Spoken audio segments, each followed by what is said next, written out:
साल 1985 पुर्तगाल के एक छोटे से गरीब परिवार में एक बच्चे का जन्म होता है। ये बच्चा अपने 4 भाई बहनों में सबसे छोटा था। पिता शराब की लत में डूबे हुए थे और माँ दूसरों के घरों में बर्तन साफ करके परिवार का पालन पोषण करती थी। घर के हालात इतने खराब हो चुके थे कि उसकी माँ ने उस बच्चे को जन्म देने से पहले ही अपना अबॉर्शन करवाने का फैसला किया था, लेकिन पैसे नहीं होने और डॉक्टर के मना कर देने की वजह से उन्हें हॉस्पिटल से दुखी मन के साथ घर लौटना पड़ा था। उसके बाद भी उसकी माँ हार नहीं मानती है। वे डिसाइड करती है कि वे हर रोज एक साउथ बियर पीकर घंटों तक मलेरिया की गलियों में तब तक दौड़ती रहेगी जब तक कि उसका बच्चा अपने आप गिर नहीं जाएगा। उसके बार बार कोशिश करने के बाद भी उसकी हर एक कोशिश नाकाम रहती है और आखिरकार उसे समझ आ जाता है कि इस बच्चे की किस्मत में कुछ और लिखा है। और दोस्तों, शायद नियति को भी कुछ और ही मंजूर था, क्योंकि जिस बच्चे को जन्म से पहले मिटाने की लाख कोशिशें की गई थी, वह बच्चा आखिरकार इस दुनिया में आ ही जाता है। और फिर वही लड़का आगे चलकर करोड़ों दिलों की धड़कन, लाखों लोगों के लिए उम्मीद की किरण और पूरी दुनिया के लिए एक इंस्पिरेशन की वजह बनता है। ये कहानी किसी और की नहीं बल्कि the greatest of all time, A legend, the Cristiano Ronaldo की है।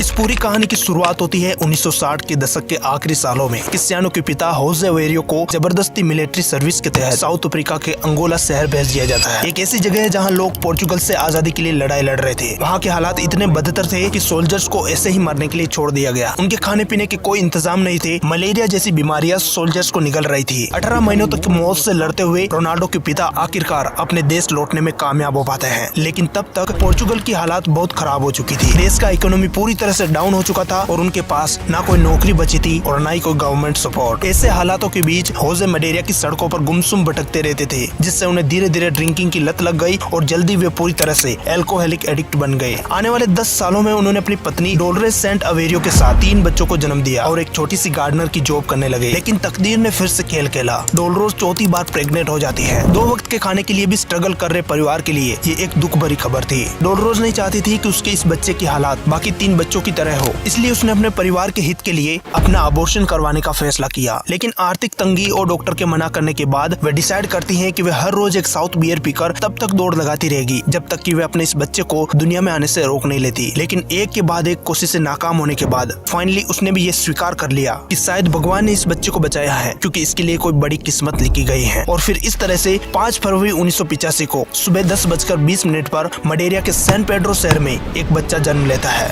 जिसका नाम पिता की पसंदीदा फिल्म अभिनेता रोनाल्ड रीगन के सम्मान में क्रिस्टियानो रोनाल्डो रखा जाता है। रोनाल्डो का बचपन बहुत ही गरीबी में बीता था। एक छोटा सा घर जिसमें बिजली तक नहीं थी। चारों भाई बहन टीन से बनी छत के नीचे एक रूम में रहते थे, जिसमें बरसात के दिनों में पानी टपकता था। रोनाल्डो का बचपन बाकी बच्चों से काफी अलग था। क्रिसमस पर उन्हें कोई गिफ्ट नहीं मिलता तो रोनाल्डो गली में फुटबॉल खेलने निकल जाते थे। बस यही चीज रोनाल्डो की जिंदगी में खुशियां लाती थी। फुटबॉल ही था जिसे वे खेलते हुए अपने सारे गमों को भुला जाते थे। जब उससे कोई बॉल छीन लेता या बाकी बच्चे उसके लेवल पर परफॉर्म नहीं कर पाते तो वे फ्रस्ट्रेट हो जाता था और कई बार तो वे मैदान पर गिरकर रोने लग जाता था। इसलिए फिर सब उसे क्राई बेबी कहकर पुकारने लगे। ऐसी कंडीशन से डील करने के लिए रोनाल्डो ने बाद में इतनी प्रैक्टिस कर ली थी कि जब बॉल रोनाल्डो के पास आती थी तो मैच सिर्फ गोलकीपर और रोनाल्डो के बीच ही चल रहा होता था। बाकी प्लेयर्स उसके पीछे पीछे भागते रहते थे। इस हैबिट की वजह से रोनाल्डो को आगे जाकर भी कई कोचेस से डांट भी पड़ती थी। रोनाल्डो के परिवार की आर्थिक स्थिति अच्छी नहीं थी, लेकिन फिर भी उनके माता पिता ने उनके ड्रीम्स को पूरा करने में हर तरह की कोशिश की थी और इसी वजह से उसके पेरेंट्स रोनाल्डो को मात्र 7 साल की उम्र में अपने शहर के एक लोकल क्लब एंडोरिना फुटबॉल क्लब में दाखिला दिलवा देते हैं, जहां उसके पिता यूथ टीम प्लेयर्स के लिए किटमैन का काम किया करते थे। वे इस क्लब के प्लेयर्स के जर्सी से लेकर उनके जूते, मोजे और बॉल का ख्याल रखते थे, जिसकी वजह से बाकी प्लेयर्स रोनाल्डो का मजाक उड़ाते थे और उन्हें बुली करते थे। रोनाल्डो ने इन सब का असर अपने गेम पर नहीं पड़ने दिया, बल्कि इस तरह की सिचुएशंस ने उन्हें और ज्यादा मेहनत करने और अपने फैमिली की कंडीशन को सुधारने के लिए बहुत ज्यादा मोटिवेट किया था। इसके लिए वो फुटबॉल खेलने के साथ साथ अपनी सिस्टर के साथ अपने शहर की स्ट्रीट क्लीनिंग के लिए जाया करते थे, जिससे कि वे अपनी फैमिली को फाइनेंशियली सपोर्ट कर सके और वह फुल टाइम फुटबॉल खेल सके। अपने टैलेंट, जुनून और मेहनत के दम पर रोनाल्डो ने अपने शहर में अपनी पहचान बनाने में ज्यादा समय नहीं लगाया। 1992 से 1995 तक रोनाल्डो ने एंडोरिना क्लब के लिए खेला। इसी समय रोनाल्डो के चर्चे दूर दूर तक होने लगे। उसी दौरान शहर में एक खबर फैली कि एक बच्चा है जो उम्र में छोटा है लेकिन अपने हुनर से पूरे शहर में चर्चा में है। ये बात नाशनल के कोच फर्नांडो सासा तक पहुँचती है। ये वही इंसान है जिसने आगे चलकर रोनाल्डो का नाम कई बड़े बड़े क्लबों तक पहुँचाया। पहुंचाया और जिन्हें रोनाल्डो अपना गॉडफादर भी मानते थे। उन्होंने रोनाल्डो को नेशनल क्लब में ज्वाइन होने का न्योता दिया था। मदिरा का सबसे बड़ा क्लब मारितोमा भी रोनाल्डो को लेना चाहता था, लेकिन रोनाल्डो ने नेशनल को चुना। इसके बदले में उन्हें सिर्फ 2 सेट जर्सी और 20 फुटबॉल्स दिए गए। इस तरह से रोनाल्डो सिर्फ 10 साल की उम्र में नेशनल क्लब का हिस्सा बन गए। यहाँ रोनाल्डो 10 से 12 घंटे फुटबॉल खेला करते थे। यहीं रहते हुए रोनाल्डो के जीवन में एक मोड़ आया जो उसकी जिंदगी को एक और ऊंचाई की तरफ ले जाने वाला था। फर्नांडो सासा ने रोनाल्डो का नाम एक स्पोर्टिंग लिस्बन के मुख्य स्काउट ऑरेलियो परेरा तक पहुंचाया, जो पोर्चुगल के बड़े खिलाड़ियों जैसे फिगो, नानी और कोरास्मा को ढूंढ चुके थे। परेरा ने मदिरा में 3 दिन का ट्रायल अरेंज करवाया और यहीं से रोनाल्डो के जीवन का अनजान और सबसे महत्वपूर्ण सफर शुरू हुआ। शर्त यह थी कि जो बच्चा सबसे ज्यादा गोल करेगा उसे स्पोर्टिंग लिस्बन में शामिल किया जाएगा। और जैसा कि उसकी मां को पूरा विश्वास था, रोनाल्डो को 3 डेज ट्रायल्स के बाद उसे लिस्बन बुला दिया जाता है और हाँ, उसे अगले ही दिन लिस्बन पहुंचना था। 12 साल का बच्चा अपनी मां के पास जाता है और उसे बताता है कि वे अपने और अपने परिवार के सपनों को पूरा करने के लिए अपने शहर को छोड़कर लिस्बन जाएगा और जल्दी वे एक महान खिलाड़ी बनेगा। ये पोर्चुगल का वही नेशनल क्लब था जहां खेलने का सपना रोनाल्डो और उसकी मां शुरू से देखते आए थे। अब उनका एक बहुत बड़ा ड्रीम पूरा होने के कगार पर था, क्योंकि जिस उम्र में बच्चे घर में बैठकर गेम खेलते हैं या जो इस उम्र में बेसिक नीड्स के लिए भी अपने पेरेंट्स पर डिपेंडेंट होते हैं, उस उम्र में रोनाल्डो पोर्चुगल के सबसे बड़े इंटरनेशनल क्लब के लिए चुने जा चुके थे और एक अनजान शहर में जाने के लिए तैयार थे। उसने बिना किसी चीज की परवाह किए अपने परिवार को अलविदा कहा और मात्र 12 साल की उम्र में अपने शहर से 967 किलोमीटर दूर लिस्बन आ गए। पहले ही दिन उसका टेस्ट लिया जाता है और ये पहली बार था जब उसने किसी को दिखाया था कि वह प्रेशर में कितना अच्छा परफॉर्म कर सकता है। उसने स्पोर्टिंग एकेडमी के खिलाड़ियों के बीच इतना शानदार प्रदर्शन किया था कि अगले पिच पर खेल रहे प्रो खिलाड़ी भी उसे देखने के लिए उधर आ गए। और जैसा कि उनकी मां को पूरा विश्वास था, उस टेस्ट के बाद रोनाल्डो को 1500 पाउंड में साइन इन कर लिया जाता है। लेकिन रोनाल्डो के लिए मुश्किलें बढ़ने वाली थी। इस उम्र में एक बच्चे के लिए घर से दूर रहना बहुत मुश्किल होता है। उसे होम सिकनेस की प्रॉब्लम थी, यानी घर परिवार और माहौल से दूर होने पर वह सैड और डिप्रेस फील करता था। उसे हमेशा अपने घर की याद सताती थी। इसके अलावा मदिरा से होने के कारण उसकी भाषा लिस्बन के लोगों से अलग थी। जब भी वह कुछ बोलने की कोशिश करता तो सब उसका मजाक उड़ाते थे। स्कूल में भी ऐसा ही होता था। उसके दोस्त और टीचर्स उसकी भाषा बोलने के तरीके और गरीबी का मजाक उड़ाते थे। वह क्लास टाइम में भी अक्सर फुटबॉल ही खेला करता था, जो कि उसके टीचर्स को बिल्कुल भी पसंद नहीं था। एक दिन उसके एक टीचर ने उसकी गरीबी का मजाक उड़ाते हुए रोनाल्डो से कहा कि फुटबॉल से उसका कुछ नहीं हो सकता, वह गरीब घर में पैदा हुआ था और गरीबी रह जाएगा। रोनाल्डो को यह बात इतनी बुरी लगी कि उसने गुस्से में आकर अपने टीचर पर कुर्सी फेंक दी और उसे स्कूल से निकाल दिया गया। रोनाल्डो हर दिन ग्राउंड से आकर कमरे में तकिए के नीचे मुंह छिपाकर घंटों तक रोता था। देर रात तक अकेला बैठता था और उसे हमेशा अपने माता पिता की याद सताती थी। हालात इतने बिगड़ गए कि उसने सब कुछ छोड़कर अपने घर लौटने का फैसला कर लिया। कुछ समय घर रहने के बाद उसे समझ आया कि उसका सपना सिर्फ फुटबॉल खेलना है। उसके माता पिता भी इतना संघर्ष सिर्फ इसलिए कर रहे हैं ताकि वो फुटबॉल में अपना नाम कमा सके और उनके सपने पूरे कर सके। उसे अपने टीचर की बात भी याद आई कि वो फुटबॉल खेलकर कुछ नहीं कर पाएगा और हमेशा गरीब ही रह जाएगा। इन सब बातों की वजह से रोनाल्डो से रहा नहीं गया और फुटबॉल के प्रति उसका प्यार उसे वापस लिस्बन खींच ले आया। अब उसका पूरा फोकस सिर्फ और सिर्फ फुटबॉल खेलने पर था। उसे समझ आ गया था कि अगर वह फुटबॉल नहीं खेलेगा तो वह कुछ भी नहीं कर पाएगा। इसलिए वह पहले से कहीं ज्यादा मेहनती, धैर्यवान और समर्पित हो गया। अब सब कुछ ठीक होने ही लगा था कि रोनाल्डो की लाइफ में एक और बड़ी मुश्किल आती है। जब वे मैच खेलकर या ट्रेनिंग के बाद आराम कर रहे होते थे, तब उनका दिल एक आम इंसान की तुलना से बहुत ज्यादा तेजी से धड़कता था। जब उनकी जांच कराई गई तो पता चला कि रोनाल्डो को टेकीकार्डिया नाम की दिल की बीमारी है और इसके लिए उन्हें एक जरूरी और खतरनाक सर्जरी करानी पड़ेगी और शायद जिसके बाद वे कभी भी फुटबॉल नहीं खेल पाएंगे। लेकिन सिर्फ 14 साल के इस लड़के ने फैसला किया और एक हफ्ते के अंदर सर्जरी करवाई और मैदान पर लौट आया। उनका ये जुनून और फुटबॉल के लिए प्यार उनके कोच और सीनियर खिलाड़ियों के बीच उनकी रेस्पेक्ट बढ़ा गया। रोनाल्डो ने खूब मेहनत की और अपने खेल में बदलाव भी किए। स्पोर्टिंग लिस्बन के सीनियर टीम में चुने जाने से उन्हें जो कमियां रोक रही थी, उन सभी पर उन्होंने बहुत मेहनत की थी। लेकिन फिर भी रोनाल्डो को अक्सर यह कहकर नजरअंदाज कर दिया जाता कि वे अभी भी एक टीम प्लेयर नहीं है। वे शारीरिक रूप से बहुत कमजोर है और वे टीम के खिलाड़ी की तरह नहीं खेलते हैं। एक कोच ने तो उन्हें धमकी तक दी कि अगर अगले 1 साल तक उनमें सुधार नहीं देखा जाता है तो उन्हें कभी भी पुर्तगाल की नेशनल टीम में खेलने का मौका नहीं मिलेगा। लेकिन वही एक और कोच और रोनाल्डो के नए एजेंट मेंडेस, जिसके मैनचेस्टर यूनाइटेड और कई देसी क्लबों के साथ अच्छे संबंध थे, उसने रोनाल्डो को यह विश्वास दिलाया कि वे अगले 1 साल के अंदर रोनाल्डो को न सिर्फ पोर्चुगल टीम में बल्कि कई बड़े क्लबों में खेलने के लिए अवसर दिलाएगा और एक अच्छी रकम भी। रोनाल्डो ने खूब मेहनत की, खुद को उस लेवल तक इम्प्रूव किया कि वह स्पोर्टिंग लिस्बन की सीनियर टीम में मात्र 16 साल की उम्र में ही अपनी जगह बना लेता है, क्योंकि लिस्बन के पास विगो और करेस्मा जैसे 2 युवा प्लेयर के साथ रोनाल्डो को खिलाने के अलावा कोई और विकल्प बचता ही नहीं है। इसके अलावा रोनाल्डो पहले से काफी बेहतर हो चुके थे। वहीं मेंडेस ने रोनाल्डो और उन दोनों प्लेयर्स का नाम एक इंग्लिश क्लब तक पहुंचाया और उन्हें स्पोर्टिंग लिस्बन में आकर फ्रेंडली मैच खेलने के लिए इनवाइट किया और यहीं से शुरुआत होती है उसके ग्रेटेस्ट बनने की जर्नी। अब दुनिया एक नए रोनाल्डो को देखने वाली थी, जो क्राई बेबी से एक महान खिलाड़ी बनने जा रहा था। और इस सफर में जिस इंसान और क्लब का सबसे ज्यादा योगदान रहा था, जिसने उसकी पर्सनैलिटी को पूरी तरह से बदलने में मदद की थी, अब उसकी जिंदगी में उसकी एंट्री होने वाली थी। 7 अगस्त 2003 मैनचेस्टर यूनाइटेड की टीम पोर्चुगल आती है स्पोर्टिंग सीपी के साथ एक फ्रेंडली मैच खेलने के लिए। दोनों टीम के फैंस से स्टेडियम खचाखच भरा हुआ था। मैनचेस्टर उस समय में भी फुटबॉल की दुनिया में एक जाना माना इंटरनेशनल क्लब था, जिनके लीडर सर एलेक्स फर्ग्यूसन थे। तो वही टीम में एक से बढ़कर एक टैलेंटेड प्लेयर्स भरे पड़े थे। लेकिन उस रात मैच शुरू होने के मात्र कुछ मिनटों के अंदर रोनाल्डो ने पूरी दुनिया को यह बता दिया कि फुटबॉल जगत में एक लेजेंड की एंट्री हो चुकी है। यूनाइटेड के प्लेयर्स सिर्फ डिफेंड करते ही रह गए और वे धुरंधर डिफेंडर्स को चकमा देकर बिजली की रफ्तार से गोलकीपर की ओर बढ़ रहा था। उसकी जबरदस्त ड्रिबलिंग, हाई जंप के साथ हेड शॉट और फास्ट स्पीड ने दुनिया भर के कोचेज और प्लेयर्स को हैरान होने पर मजबूर कर दिया था। 90 मिनट के मैच में सिर्फ रोनाल्डो की चर्चा चली और 3 मेन प्लेयर्स के दम पर स्पोर्टिंग सीपी पहली बार यूनाइटेड को हराकर ये मैच जीत जाती है। मैच खत्म होने के तुरंत बाद मैनचेस्टर यूनाइटेड के सभी प्लेयर्स सर एलेक्स फर्ग्यूसन के पास जाते हैं और अपने कोच से रोनाल्डो को अपनी टीम में शामिल करने की मांग करने लगते हैं। वे इस मौके को नहीं चूकना चाहते थे, क्योंकि बार्सिलोना और कई बड़े क्लबों की नजर रोनाल्डो पर ऑलरेडी पड़ चुकी थी। यूनाइटेड के एक सीनियर प्लेयर रियो फर्डिनांड कहते हैं, हमने बॉस से कहा, बॉस अगर आपने उसे अभी नहीं साइन किया तो दुनिया का सबसे बड़ा मिस हो जाएगा। एलेक्स भी अपनी टीम में उबलता हुआ खून देखना चाहते थे, इसलिए एलेक्स बिना किसी देरी के इंग्लैंड में बैठे अपने क्लब के असिस्टेंट मैनेजर से कॉल पर बात करते हैं और रोनाल्डो को एक शानदार रकम यानी $200 मिलियन के साथ अपनी टीम में शामिल होने का ऑफर फेस करते हैं। ये रकम किसी भी यंग टीनेज प्लेयर को दी गई अब तक की सबसे बड़ी रकम थी और इस तरह से रोनाल्डो ने इंटरनेशनल फुटबॉल क्लब में अपनी एंट्री मार ली। एक गरीब माली का बेटा जिसके माता पिता ने उसे बहुत मुश्किल से खिला पिला कर बड़ा किया और उसके ड्रीम को पूरा करने के लिए अपना सब कुछ दांव पर लगा दिया था, वह एक ही रात में सबसे यंगेस्ट रिच प्लेयर बन गया था। सर एलेक्स ने एक इंटरव्यू में कहा कि मैंने उसकी आंखों में एक भूख और एक जिद देखी। ये प्लेयर मेरे अब तक के अनुभव में सबसे अलग था। उसके अंदर फुटबॉल को लेकर सबसे अलग जुनून था और अंदर ज्वाला भरी हुई थी, जिसने उसे कभी भी कम में संतुष्ट नहीं होने दिया। मैनचेस्टर में आते ही रोनाल्डो ने जर्सी नंबर 28 की मांग की थी, जो कि स्पोर्टिंग क्लब में उसे मिली थी, लेकिन सर एलेक्स फर्ग्यूसन ने उसे नंबर 7 की जर्सी दी। यह नंबर क्लब में बहुत खास माना जाता था, क्योंकि इससे पहले जॉर्ज बेस्ट, ब्रायन रॉबसन और हाल ही में डेविड वेकहम जैसे महान खिलाड़ियों ने पहना था। फर्ग्यूसन जानते थे कि रोनाल्डो ये जिम्मेदारी अच्छे से निभा सकते हैं, इसलिए वे रोनाल्डो को इसके लिए तैयार करने में लग जाते हैं।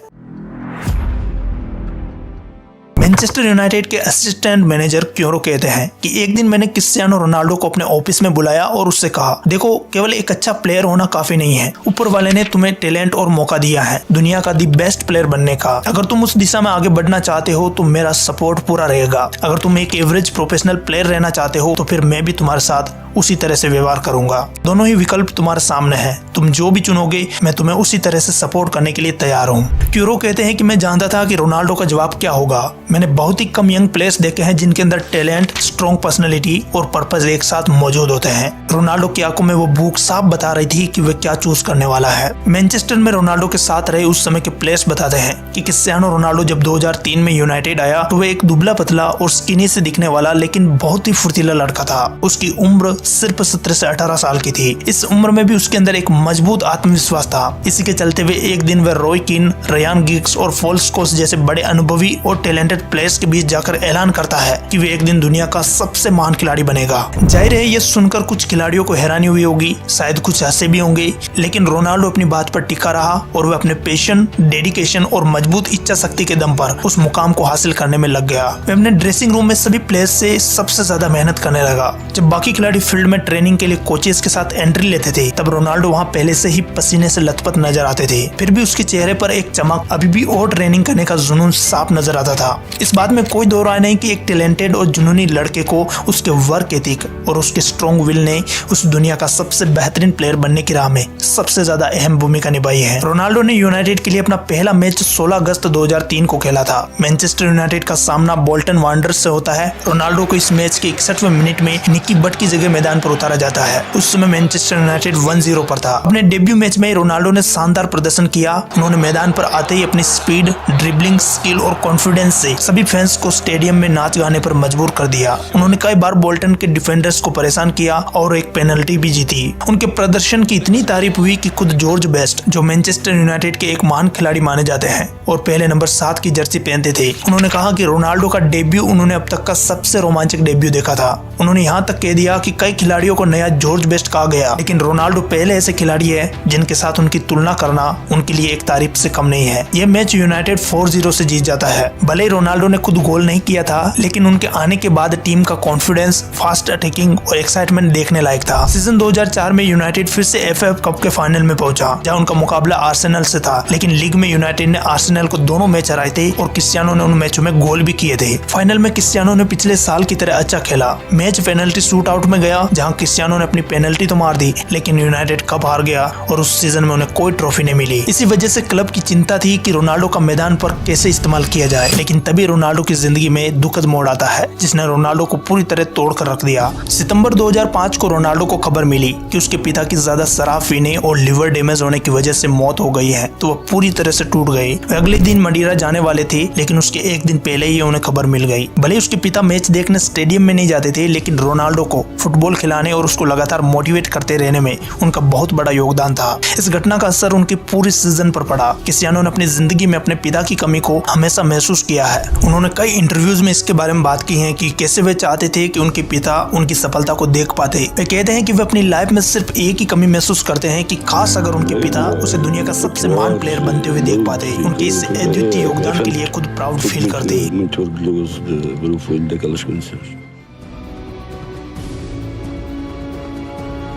I never saw the video.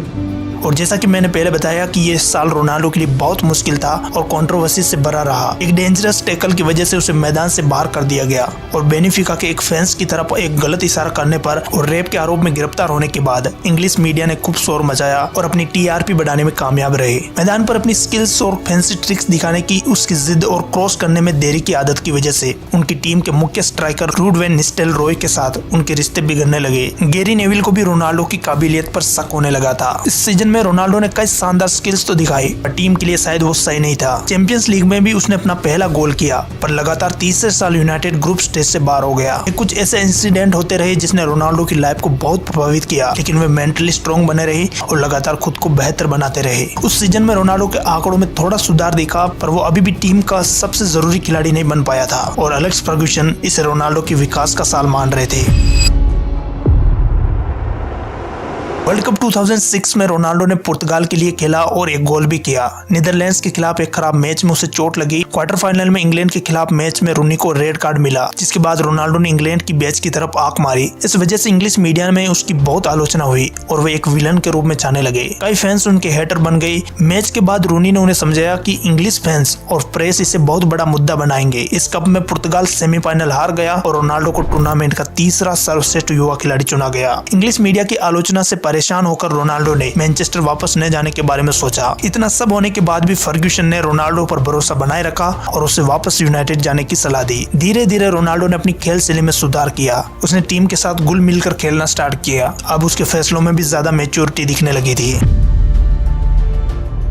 Season 2006-07 ये रोनाल्डो के लिए एक निर्णायक सीजन था। उसने 17 लीग गोल किए और 8 असिस्ट किए। वे प्रीमियर लीग के प्लेयर ऑफ द मंथ भी चुने गए। इस सीजन में मैनचेस्टर यूनाइटेड ने प्रीमियर लीग का टाइटल जीता और रोनाल्डो ने टीम की सफलता में एक महत्वपूर्ण भूमिका निभाई। सीजन 2007 और 8 ये रोनाल्डो के करियर का सबसे शानदार सीजन में से एक था। उसने सभी कॉन्टेस्ट में 42 गोल्स किए, जिसमें प्रीमियर लीग में 31 गोल शामिल थे, जिसके लिए उन्हें गोल्डन शू का अवार्ड मिला। मैनचेस्टर यूनाइटेड ने फिर से प्रीमियर लीग और UEFA चैंपियंस लीग दोनों टाइटल्स जीत लिए। चैंपियंस लीग के फाइनल में भी रोनाल्डो ने गोल किया था। इस शानदार प्रदर्शन के लिए उन्हें दुनिया के सर्वश्रेष्ठ फुटबॉलर का पुरस्कार और अपना पहला बैलोन डोर भी मिला। सीजन 2008 और 9 इस सीजन में रोनाल्डो ने प्रीमियर लीग जीतने में यूनाइटेड की मदद की थी, जो कि उनकी लगातार तीसरी लीग ट्रॉफी थी। उन्होंने चैंपियंस लीग के क्वार्टर फाइनल में फोर्टो के खिलाफ एक शानदार गोल भी किया, जिसे क्लब का गोल ऑफ द सीजन चुना गया। तीनों सालों में रोनाल्डो ने खुद को एक शानदार गोल स्कोरर और टीम के सबसे इंपॉर्टेंट प्लेयर के रूप में जगह बना ली थी। उसकी ड्रिबलिंग, स्पीड और गोल करने की क्षमता बहुत ज्यादा बढ़ गई थी।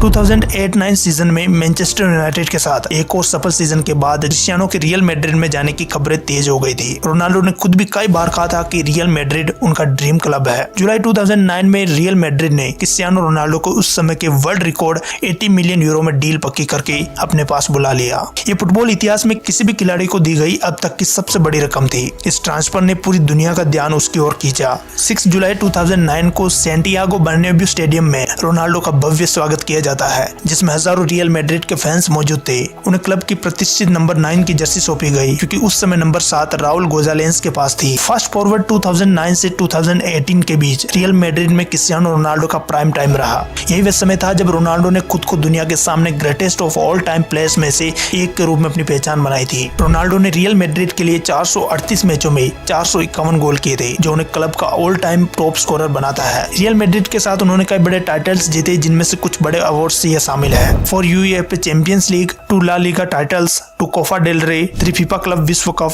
2 यूईएफए सुपर कप और 2 स्पेनिश सुपर कप अपने नाम किए। इसी समय उन्होंने कुछ पर्सनल अवार्ड भी अपने नाम किए थे, जैसे 4 बैलन ड'ओर 2013, 14, 16 एंड 17 में, 3 यूरोपियन गोल्डन शू, कई बार ला लीगा टॉप स्कोरर और कई बार UEFA champions league top scorer बने। दोस्तों, ये डॉक्यूमेंट्री रोनाल्डो की जर्नी और उनके ग्रेटेस्ट बनने के सफर की है, इसलिए मैं इस वीडियो में कई ऐसी चीजें कवर नहीं कर पाया जिसके बारे में कई फुटबॉल फैंस डिटेल्स में नहीं जानते हैं। जैसे पोर्चुगल का वे 2016 का सांसें थमा देने वाला मैच, रोनाल्डो की लियोनेल मेसी के साथ राइवलरी, कुछ ऐसे टॉपिक हैं जिनको और डिटेल में कवर किया जा सकता है। अगर आप चाहते हैं कि रोनाल्डो पर डॉक्यूमेंट्री पार्ट 2 लाऊं जिसमें ये सब इंसिडेंट डिटेल में एक्सप्लेन करूं, तो आप कमेंट में पार्ट 2 टाइप करें। इसके अलावा लियोनेल मेसी पे भी डॉक्यूमेंट्री चाहते हो तो साथ में लियो टाइप कर दे। अगर 100 से ज्यादा कमेंट आते हैं तो मैं जल्द से जल्द आपके सामने ये दोनों डॉक्यूमेंट्रीज लेकर आऊंगा। और जैसा कि दोस्तों हर महापुरुष अपने साथ एक लेगेसी छोड़ के जाता है, तो रोनाल्डो के नाम भी एक लेगेसी है जिसे सदियों तक सुनाया जाएगा। ये कहानी थी उस बच्चे की जिसके जन्म पर भी सवाल उठे थे, जिसके शुरुआती कदम गरीबी और भेदभाव के बोझ तले दबे थे, जिसके सपनों का मजाक उड़ाया गया था। होम सिकनेस के अंधेरे और अपनी अलग भाषा होने के कारण होने वाले अपमान के बीच एक लो जल रही थी जिसको उसने कभी बुझने नहीं दिया। हर आंसू, हर तिरस्कार, हर मुश्किल उस आग को और तेज कर रही थी। उन्होंने अपनी कमजोरियों को अपनी ताकत बनाया, अपनी मेहनत को अपना हथियार। हर दिन हर रात उसका एक ही लक्ष्य था, उसे गरीबी और अपमान से ऊपर उठना है, उसे अपने सपनों को जीना है, जिसके लिए उसका दिल एक बार फिर से धड़का था। उसके टीचर के शब्द जो उसके कानों में गूंजते रहते थे, एक चुनौती, एक जिद, खुद को साबित करने की एक अटूट इच्छा, और फिर उस मंच पर उसका उदय होना जहां दुनिया उसे देखने वाली थी। ये सब कुछ ऐसा लगता है जैसे कोई मूवी चल रही हो और जो सिर्फ थोड़ी देर बाद पता चलेगा कि ये सब तो हमारी कल्पना थी। क्रिस्टियानो रोनाल्डो की कहानी सिर्फ एक फुटबॉल खिलाड़ी की कहानी नहीं है, यह इस सदी के एक महानायक की कहानी है। ये कभी हार नहीं मानने वाले जज्बे की कहानी है। उनकी विरासत सिर्फ मैदान पर किए गए गोल्स और जीती गई ट्रॉफीज में नहीं है, यह उस माइंडसेट और मेंटेलिटी में है जो उन्होंने काफी संघर्ष और दर्द के बीच विकसित की थी। एक ऐसी मेंटेलिटी जो हमें सिखाती है कि सबसे कठिन शुरुआत के बावजूद अटूट संकल्प, कड़ी मेहनत और अपने सपनों पर विश्वास से कुछ भी संभव है। वे अब एक क्राई बेबी नहीं रहे, वे एक लीजेंड बन गए थे, एक ऐसी प्रेरणा बन गए थे जो पीढ़ी दर पीढ़ी आने वाले लोगों के दिलों में जिंदा रहेगी। दुनिया याद रखेगी कि आप कहां से आते ये मायने नहीं रखता, मायने ये रखता है कि आप कहां जाना चाहते हैं और उसके लिए आप कितनी मेहनत करने को तैयार है। तो क्या आप तैयार है अपनी भी ऐसी एक कहानी लिखने के लिए? तो चलिए फिर लग जाइए अपनी ऐसी ही कहानी की स्क्रिप्ट लिखने में। दुनिया आपका इंतजार कर रही है। Wish you all the best. मुझे अपने पूरे पेशेंस के साथ सुनने के लिए आपका बहुत बहुत धन्यवाद।